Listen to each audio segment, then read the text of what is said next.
wonder, fearful of the dark, and yet you have written a tale that sent my blood into icy creeps. Look at you. Can you believe that bland and lovely brow conceived a Frankenstein? A monster created from cadavers out of rifled graves? Isn't it astonishing? I don't know why you should think so. What do you expect? Such an audience needs something stronger than a pretty little love story. So why shouldn't I write a novel?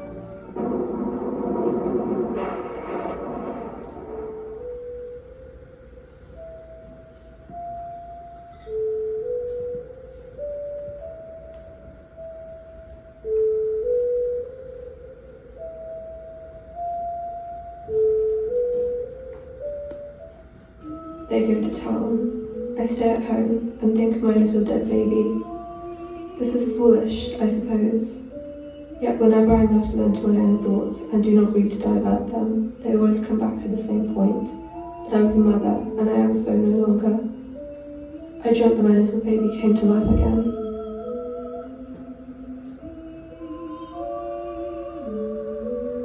Invention, it must be humbly admitted, does not consist in creating out of void, but out of chaos. The materials must, in the first place, be afforded. It can give form to dark, shapeless substances, but cannot bring into being the substance itself.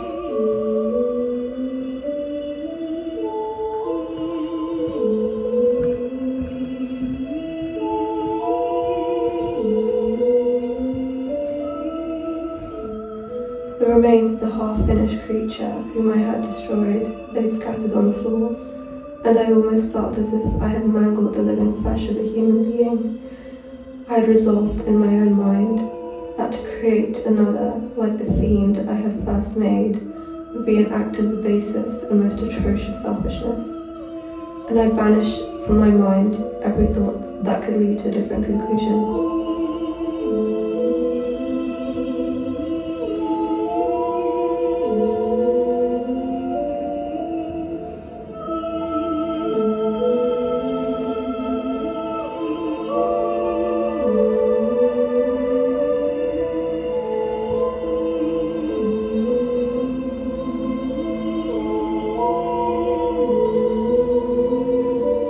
Imagine a small little thing, and attached to it my face, and stitched to it my name. That imagined, imaginative thing breathing before me, warm to the touch, cradling life, fully formed and yet entirely empty within, save for the mere possibility of infinity, if not eternity. I'm bleeding from my nose, one of the first orifices I have bled from in a while. Dear God, I hope my bones are firm enough.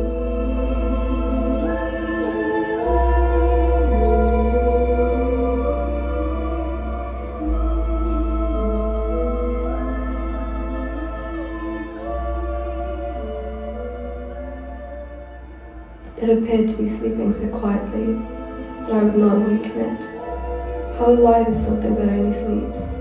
When it wakes, if it wakes, should it wake, I will scream.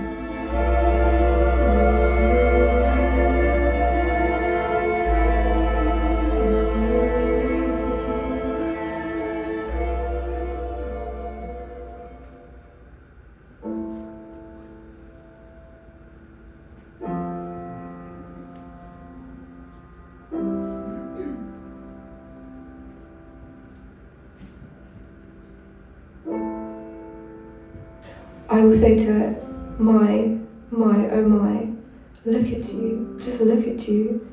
You have my strange eyes and my sky-coloured veins. My blood is in those veins. You were made for me, you know. You were made from the most beautiful parts of me, and he turned all my vile bits lovely. You were born of fingernail clippings and pick scabs, dried skin, saved in jars, and eyelashes I never blew away for wishes.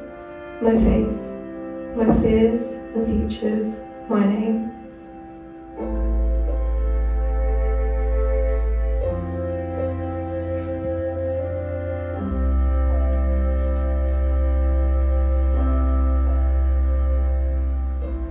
No, it must remain nameless. Nothing can be named so hastily.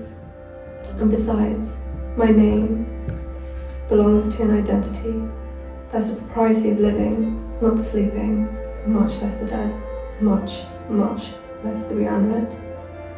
To give a name is to promise life, and all its little luxuries, all its fears and features. Birth itself can promise no such thing. Even if it could, promises are often broken, pinky or otherwise.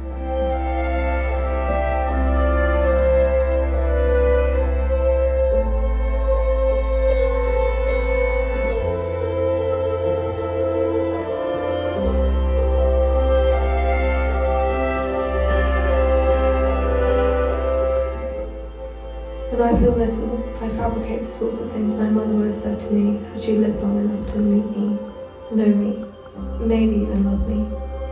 She would have said to me, "You will never know what real love is until you have a child of your own." I once dreamt of such a spectacle, the godliness of my own continuation via biological creation, my face, my name.